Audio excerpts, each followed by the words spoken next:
제가 예전에 섬겼던 교회에서도 교회에서 행사 만들 적에 포스터를 만들었습니다. 그래서 포스터를 만들면 포스터를 어떻게 해야 돼요? 예, 붙여야 되죠. 그래서 저희 교회에서 그 당시에 이 포스터를 동네에다 그래 붙였어요. 인근의 마을에 이제 곳곳에 붙였더니 문제가 생겼어요. 신고를 한 거예요, 누가. 경찰에다 신고를 하는 바람에 교회 앞으로 뭐가 나와요, 그러면? 예, 벌금이 나오더라고요. 벌금이 적은 액수가 아니라 많은 액수의 벌금이 나와가지고 그때 깜짝 놀랐습니다. 그래서 그 다음부터 포스터를 만들면 예, 교인들 가정에, 교인들 대문에다 붙이라고, 그리고 교인들 뭐냐면 가게에다 붙이라고 그렇게 광고하고 붙였던 적이 있습니다.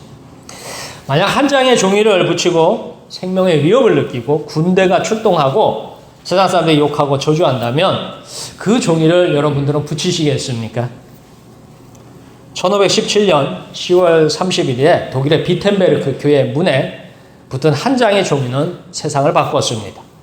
종이를 붙인 사람의 인생이 바뀌었고요. 내용을 읽은 사람들이 바뀌었고요. 종이 때문에 많은 사람이 죽었고 많은 사람들이 살았습니다. 한 장의 종이의 무게는 가볍지만 그 내용은 세상을 흔들리고 움직일 만큼 무거웠습니다. 그 안에는 95개조의 내용이 기록되어 있었습니다. 역사를 움직이는, 하나나라를 움직이는 커다란 글자가 거기에 적혀 있었습니다. 종이를 붙인 사람은 마틴 루터였습니다.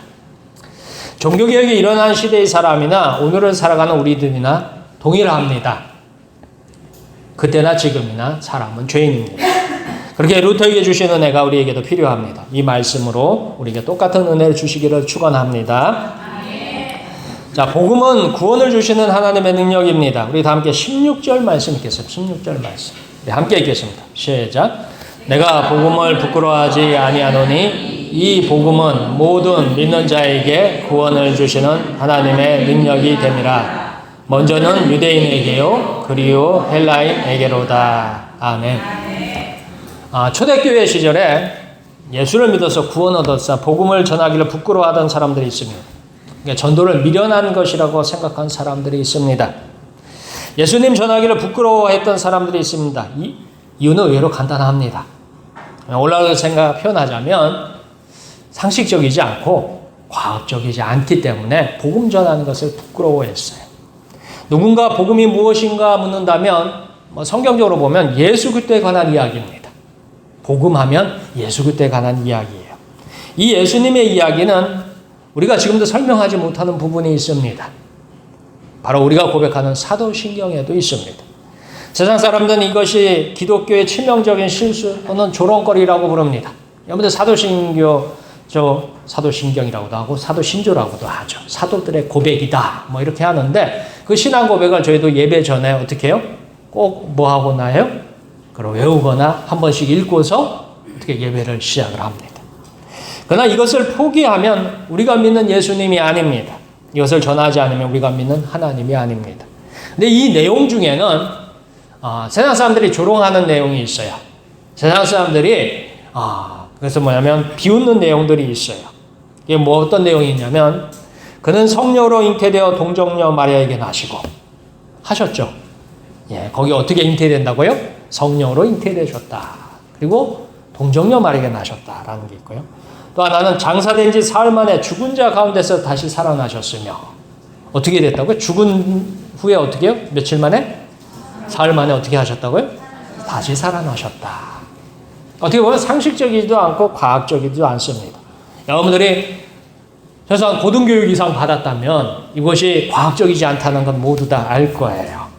그래서 오늘날도 뭐냐면 이 복음 전하는 것, 예수님 이야기를 전하는 것을 부끄러워하는 경우도 있습니다. 그래서 잘 말하지 않아요. 왜요? 사람들이 그걸 가지고서 조롱할까봐, 놀릴까봐 전하지 않습니다. 근데 아무튼 이 당시, 그러니까 사도 바울이 오늘날은 이것이 우리의 부끄러움이었다면 이 당시에도 사도 바울이 전할 적에도 부끄러운 것들이 있었습니다. 우리 다 함께 고린도전서 1장 22절부터 24절까지 말씀 찾아서 읽겠습니다. 신약성경 264쪽입니다. 유대인은 표적을 구하고 헬라인은 지혜를 찾으나 우리는 십자가에 못 박힌 그리스도를 전하니 유대인에게는 거리끼는 것이요 이방인에게는 미련한 것이로되 오직 부르심을 받은 자들에게는 유대인이나 헬라인이나 그리스도는 하나님의 능력이요 하나님의 지혜니라. 아멘. 원래 우리가 복음을 부끄러워하는 것은 상식적이지 않고 과학적이지 않기 때문에 복음을 이렇게 대놓고 이야기하지 않고 말하지 못합니다. 그런데 이 당시에는 그 상식적이지 않고 과학적이지 않은 이 문제가 아니라 조금 다른 문제가 있었어요. 여기서는 유대인과 헬라인을 구분하는데 유대인은 하나님을 아는 민족, 하나님의 선택받는 민족, 헬라인은 나머지 모든 이방 사람들 중에 일부예요. 자, 유대인들은 기적을 구해요. 표적을 구했어요. 그래서 유대인들이 원하는 것은 표적, 기적. 누가? 내가 이해할 수 있는 표적과 기적을 행했을 적에 우리 예수님을 믿을 수 있다라고 생각을 했습니다. 근데 헬라인들은 조금 달라요. 헬라인들은 자기들은 지식이 많고 지혜가 많고 충분히 유식하기 때문에 뭐냐면 자기들을 설득하라는 거예요. 나를 설득시켜주면 내가 믿겠노라라고 하는 게 헬라인들의 태도였어요. 그래서 그들은 세상 중에 신비한 것, 숨겨진 지혜를 발견하면서 신을 알 수 있다라고 했어요. 그러니까 하나님도 신이라면 놀라운 신비와 지혜를 통해서 발견할 수 있다고 주장합니다. 근데 바울은 뭘 전하냐면 십자가에 못 박힌 그리스도를 전한다 했어요. 누구를 전한다고요? 십자가에 못 박힌 그리스도, 십자가에 못 박힌 예수님을 전해요. 근데 십자가에 못 박힌 예수님께서 사흘 만에 어떻게 되셨어요? 살아나셨어요. 그러니까 이 이야기를 하니까 헬라인들은 그걸 뭐예요? 비웃는 거예요. 어떻게 죽은 자가 살아나느냐라고 비웃습니다. 그리고 유대인들은 거부해요. 헬라인들은 비웃고 유대인들은 거부해요. 이유는 간단해요. 유대인들은 뭐냐면 이 십자가는 일종의 천연 같은 거예요. 신명기 21장 23절에 보면 나무에 달린 자는 하나님께 저주를 받았음이니라 했어요. 예수님이 십자가에서 죽으셨죠. 그러니까 누구에게 저주를 받은 거예요? 하나님 앞에 저주받은 거예요. 근데 그를 누구라고 고백해야 돼요? 나를 구원하신 구원주라고 고백하는 거예요. 아니, 하나님 앞에 저주받은 사람이 어떻게 나의 구원자가 되느냐는 거예요. 나의 구원자, 내가 믿고 따를 사람은 최소한 나보다 뭐예요? 의로워야 돼요. 나보다 능력이 있어야 돼요. 나보다 뭐예요? 존경할 만한 게 뭔가 있어야 돼요. 그런데 예수님은 어떻게 했다고요? 십자가에 달려 돌아가셨어요.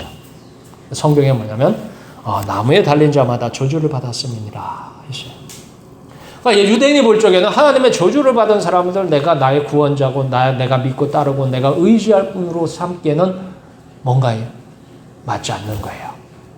마음이 따르질 않아요. 그래서 예수님을 거부했습니다. 자, 헬라인에게는 뭐냐면 이 십자가에 달려서 죽으셨잖아요. 그럼 이게 뭐냐면 실패자의 증거입니다. 헬라에도 그리스에도 고대 그리스에도 고대 로마에도 영웅에 대한 이야기, 신에 대한 이야기가 있는데 특징이 있어요. 뭐냐면 신이라면 영웅이라면 모든 고난에서 승리한 자여야 합니다. 세상에 어떤 고난과 어떤 시련과 어떤 것들이 있을지라도 마지막엔 어떻게 하는 거예요? 승리해야 돼요. 그런데 예수님은 능력이 있으면서 힘이 있으면서 십자가에서 실패한 영웅, 실패한 신입니다. 예수님이 십자가 나타나가지고 세상을 바꾸지 않았잖아요. 제자들에게 맡겼어요. 복음을 전하라고. 그리고 예수님은 이제 승천하셔서 하나님께로 갔어요. 근데 그거를 들은 헬라인들이 생각할 적에는 어리석은 이야기다라는 거예요. 이러한 사실, 세상의 풍조를 바울은 알고 있었습니다. 사도 바울은 이걸 알고 있었어요. 그럼에도 계속해서 십자가에 못 박힌 그리스도를 전합니다. 아니, 그거 좀 빼보자고. 죽었다 다시 살아나는 거 이해 안 되니까 그거 빼보자고. 성령으로 잉태되어서 동정녀 말에 나셨다는 거 그거 과학적으로 설명 안 되니까 좀 빼보자고 라고 얘기할 만한데 바울은 끝까지 뭐예요? 성령으로 잉태하셨고 동정녀 말에 나시고 죽은 지 사흘 만에 어떻게 해요? 부활하셨다는 것을 포기하지 않고 그걸 계속 얘기하는 거예요. 그러니까 한마디로 말해서 말이 통하지 않는 거예요. 꽉 막혀 있다라고 느낄 만큼 답답한 게 바울의 복음이었습니다. 이유는 간단합니다. 왜냐하면요, 십자가에 못 박힌 그리스도를 믿는 자에게는 하나님의 능력이 나타나고 하나님의 지혜가 나타납니다. 십자가에 못 박힌 그리스도 예수를 믿는 자는 구원을 받습니다. 그 외에 다른 길이 없어요. 성경은 그걸 이야기하고 있습니다. 그것을 하나님은 먼저 알았던 유대인이나 하나님 없이 살던 헬라인도 구원을 얻습니다. 바로 우리에게도 동일하게 구원을 주시는 능력이 복음에 있습니다. 우리가 예수님을 믿습니다. 사도신조를 고백하는 이유가 우리가 구원받기 위해서예요. 그게 어디에 있느냐? 바로 그 복음 안에 있다 하는 것입니다. 성경에서 예수님은 유대인으로 태어나셨지만 예수님의 거룩한 능력은 세상의 모든 사람에게 공평하십니다. 그래서 여러분들이 마태, 마가, 누가, 요한 복음서를 보면요, 예수님의 능력을 행하실 적에 유대인에게만 행하지 않아요. 이방인에게도 행합니다. 예수님은 자기를 찾아오는 모든 사람을 거부하지 않으셨어요. 유대인들이라고 예수님을 찾아와서 저하고 같은 민족이죠. 저도 하나님을 믿으니까 제게 기적을 베풀어 주세요 가지고 기적을 유대인에게만 베푼 게 아니라 이방인도 세상 중에 손가락질 받는 사람도 자기를 찾아오면 뭐예요? 그를 불쌍히 여겨서 그에게 기적을 행합니다. 마태복음 8장 10절에 보면요, 이 로마인 백부장에 대한 이야기가 나와요. 예수께서 들으시고 놀랍게 여겨 따르는 자들에게 이르시되 내가 진실로 너희에게 이르노니 이스라엘 중에 아무에게서도 이만한 믿음을 보지 못하였노라. 그리고 마태복음에 수로보니게 여인을 고쳐준 일이나 여인의 딸을 고쳐준 일이나 거라사인 지방에 귀신 들린 사람을 구원하신 일은 공통점이 이방인입니다. 그러니까 예수님의 능력, 예수님의 구원, 예수님의 치료, 이 모든 것들은, 은혜는 유대인뿐이 아니라 이방인에게도 동일하셨다라는 것입니다. 예수님께서 십자가에 죽으심으로 모든 이방인에게도 구원을 약속하셨고 허락하셨습니다. 우리는 오늘 이방인으로 구원받은 하나님의 자녀, 백성의 대열에 섰음을 믿으시길 축원합니다. 자, 오늘 두 번째는요, 복음에는 하나님의 의가 나타났습니다. 하나님의 의, 좀 말이 좀 어려워요. 여기서 의라는 말을 문자적으로 다양한 의미를 가지고 우리 17절 말씀 함께 읽겠습니다. 17절 말씀. 우리 함께 읽겠습니다. 시작. 복음에는 하나님의 의가 나타나서 믿음으로 믿음에 이르게 하나니 기록된 바 오직 의는 믿음으로 말미암아 살리라 함과 같으니라. 아멘. 이 하나님의 의, 원래 써 있는 성경의 원어 헬라어에는 뭐 이렇게 되어 있어요. 디카이오스네 가르 세우 뭐 이렇게 되어 있습니다. 여기는 복잡한 뭐 여러 가지 의미가 있지만 그건 이제 생략하고 쉽게 설명하면 하나님의 의는 우리가 하나님의 말씀을 믿으면 하나님께서 주시는 약속, 하나님께서 주시는 표징입니다. 그러니까 여러분들이 사도신조를 고백하셨잖아요. 사도신조를 고백했어요. 근데 나도 그 내용에 동의하고 그 내용을 믿습니다라는 고백을 했을 적에 그 내용 안에는 뭐냐면 예수 그리스도에 대한 이야기가 있고요. 삼위일체 하나님, 성령 하나님, 모든 내용들이 아주 짧게 축약되어 있어요. 심지어는 우리의 미래에 대해서요. 우리가 나중에 어떻게 하다고요? 몸이 다시 사는 것을 믿습니다. 이렇게 고백하잖아요. 그 내용을 믿는다고 고백했을 적에 하나님이 인정하면, 누가 인정하면요? 하나님이 인정하면 그때 우리가 얻는 게 하나님의 의예요. 여러분들이 나는 예수님 믿습니다. 우리는 얼마든지 뭐 말할 수 있어요. 근데 이제 그걸로 끝나면 안 되고 그것을 누가 인정하셔야 돼요? 하나님이 인정하셔야 돼요.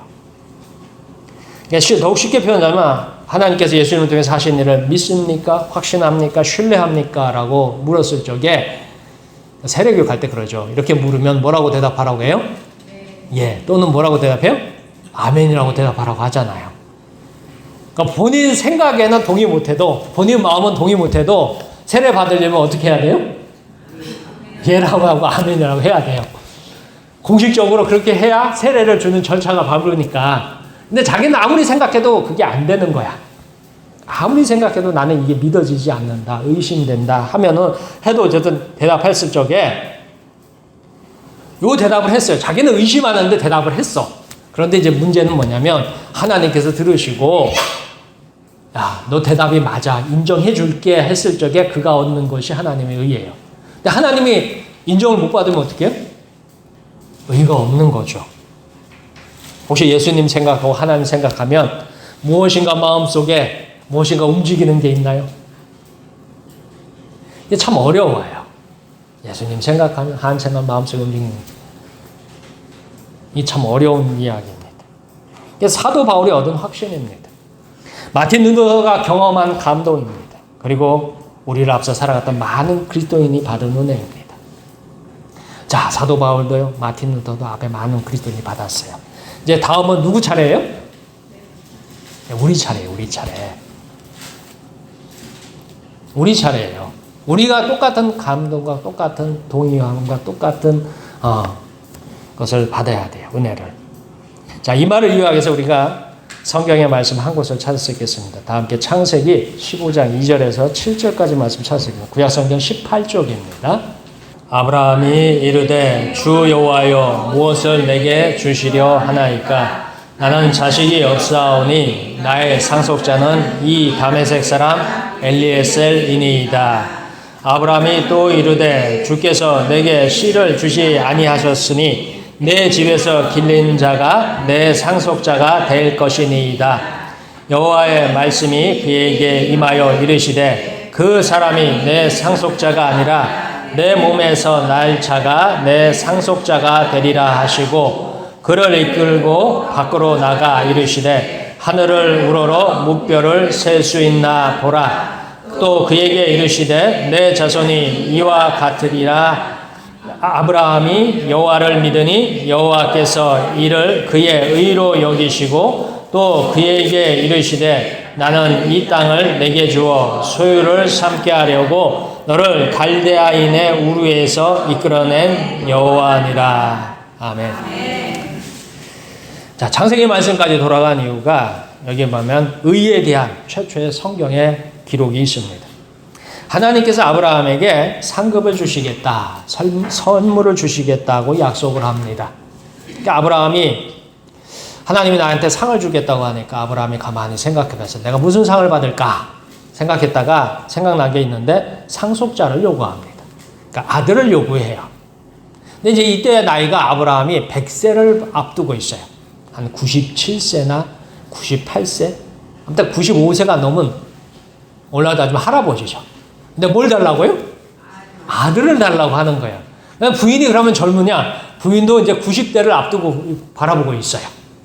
두 할아버지요. 오늘날 그 당시에는 좀 더 장수했으니까 그 당시에 좀 더 젊었을지 모르지만 오늘날 따지면 두 할아버지와 할머니가 사는데 누가 없어요? 아들이 없어요. 그런데 뭐라고 요구해요? 아브라함이 뭘 달라고요?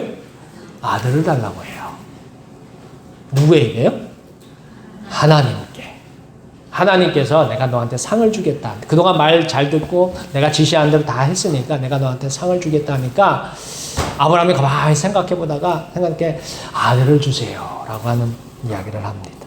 하나님이 그 대답을 듣고서 아들을 줄 것이다 하면 약속을 하는데 아브라함이 도무지 믿어져요? 안 믿어져요? 네. 우리 권사님도 아직 90세 안 되신 권사님들은 아들도 낳을 수 있다고 성경은 그렇게 기록하고 있어요. 왜 웃으세요? 예.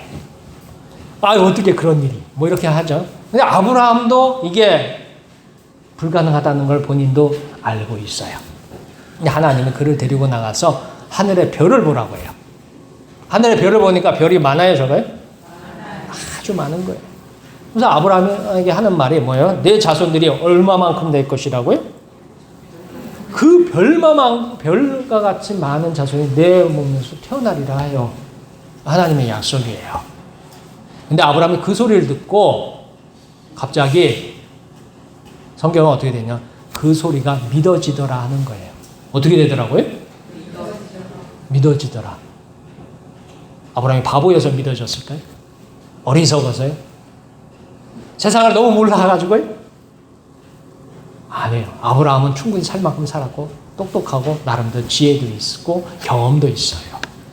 그런데 하나님이 그 얘기를 하는 순간 그게 믿어지는 거예요. 왜 믿어지는지 모르지만 아브라함의 마음속에 이거 될 것 같은 거예요. 그럴 적에 창세기 15장 6절에서 아브라함이 여호와를 믿으니 여호와께서 이를 그의 의로 여기시고 라고 합니다. 이게 의에 대한 첫 번째 거예요. 자, 우리가 사도신조 고백했죠. 사도신조 고백했어요. 그게 언제부터 믿어지셨어요? 물론 이 중에는 아직도 믿지 못하는 분들이 있을 수 있지만 어쨌든 그게 언젠가 믿어졌어요. 그 날과 그 시간 그때는 기억이 안 나지만 언제부턴가 자연스럽게 하고 있어요. 왜 하고 있어요? 세상 사람들은 그것이 과학적이지 않고 상식적이지 않다고 해요.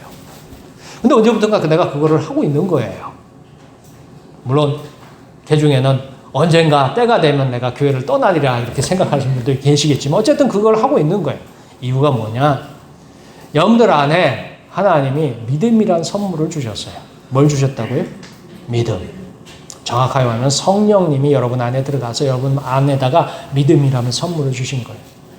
그래서 여러분들의 머릿속에서는 이게 과학적이지 않고 상식적이지 않은데 나는 아멘이라고 하고 나는 그것에 뭔가 동의를 하고 있어요. 예배를 또 드릴 때마다 그걸 하고 있는 거예요. 그래서 저게 하나님이 그 얘기를 들으시고 그래 내가 그것을 인정했으니까 이게 너를 의롭다 칭하겠다. 이신칭의 어려운 말 쓰는데 이게 여러분들에게 주신 하나님의 의예요. 그래서 여러분들이 지금도 뭐예요? 사도신조를 부담 없이 거부감 없이 계속하는 거예요. 여러분이 하나님의 의를 얻었다라는 표현이 맞습니다. 우리 모두 아브라함처럼 바울처럼 루터처럼 하나님의 의를 받기를 축원합니다. 말씀에 대한 믿음과 은혜가 있기를 축원합니다. 자, 이제 여기 다음에는 뭐냐면 믿음은 믿음으로 말미암아 살리라. 의인은 믿음으로 말미암아 살리라 했어요.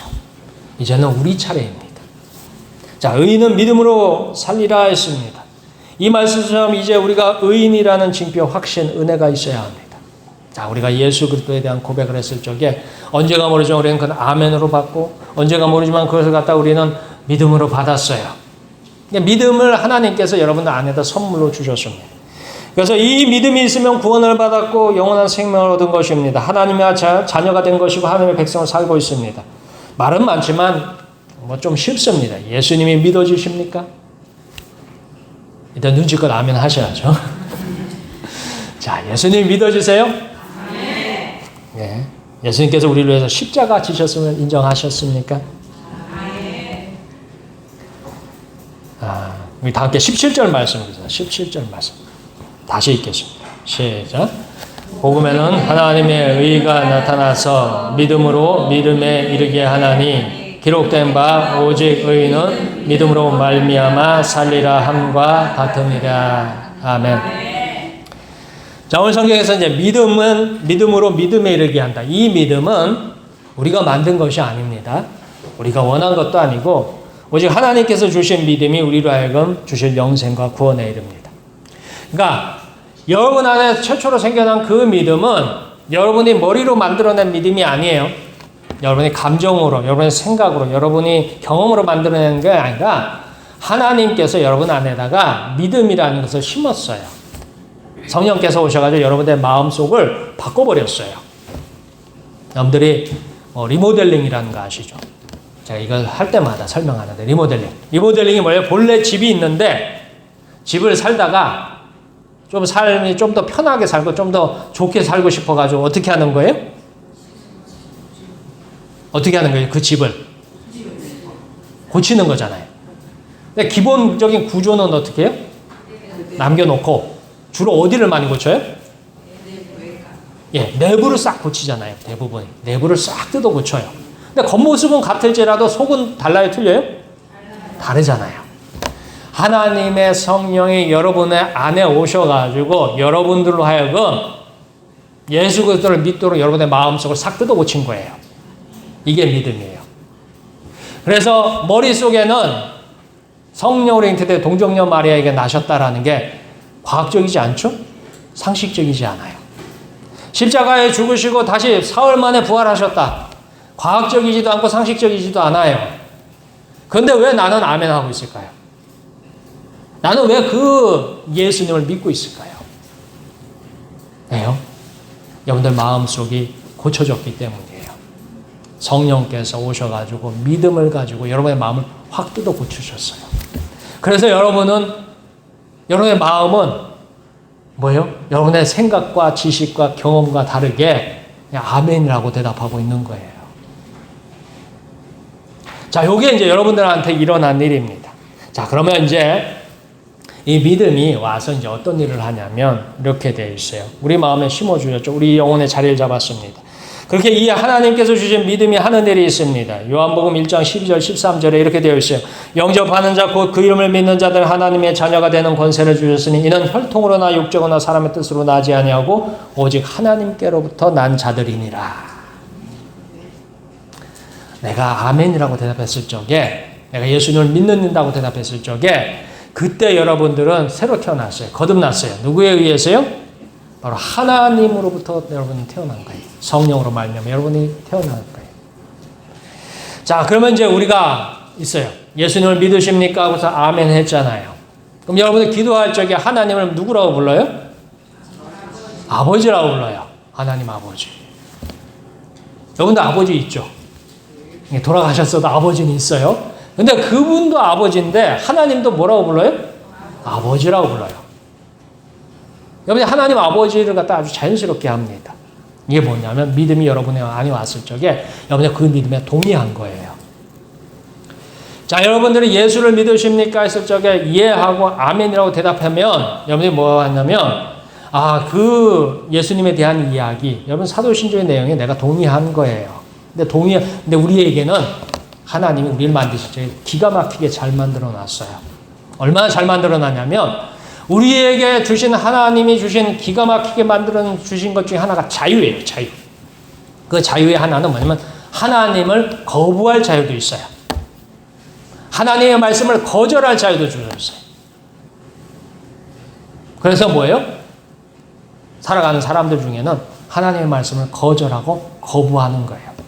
비록 주변에서 예수를 믿어야 되고 교회를 가야 된다고 아무리 얘기를 해도 나는 그거 믿어지지 않아. 나는 그거 신뢰하지 않아. 하면서 거부하는 게 많아요. 의외로. 왜요? 이유는 하나님 우리를 잘 만들어 놨기 때문이에요. 여러분들 지금 AI 시대라고 하죠. AI. 들어봤어요? 인공지능. 그 AI에게 몇 가지 기본적인 게 있어요. AI를 만드는 사람들, 개발하는 사람들이 항상 주의하고 조심하는 게 하나 있어요. 뭐냐면 절대로 인간의 말을 거역하면 돼요, 안 돼요? 돼요, 안 돼요? 왜요? 우리는 하나님의 말씀을 마음대로 거부하는데 AI는 사람의 말을 거부하면 돼요, 안 돼요? 안 된다고 해요. 우리가 하나님의 말씀을 거부해본 경험이 있어서 그런지도 몰라요. 어떤 일이 발생할까요? AI는 절대로 사람에게 해가 되거나 사람에게 불이익이 되는 행동을 하지 못하도록 해야 된다. 이런 얘기들이 있어요. AI 인공지능의 3대 조건, 4대 조건 하면서 그렇게 얘기를 합니다. 이유가 뭐예요? 그러면 어떤 일이 발생할까 봐요? 우리가 컴퓨터, AI의 노예가 될까 봐, AI의 지배를 받을까 봐 그런 걱정을 하고 있어요. 사실 우리는 하나님 앞에 뻔뻔하게 뭐 했어요? 하나님 앞에 죄 지었잖아요. 그리고 지금도 뭐예요? 하나님을 거절하잖아요. 하나님을 거부하잖아요. 우리는 그런 자유를 누리면서 AI는 그러면 안 돼 하고 이야기하는 그런 것입니다.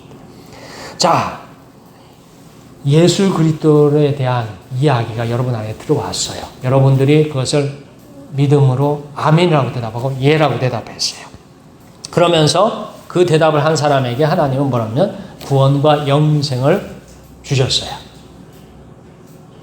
근데 이거를 한번 보세요. 첫 번째, 믿음도 누가 주셨어요?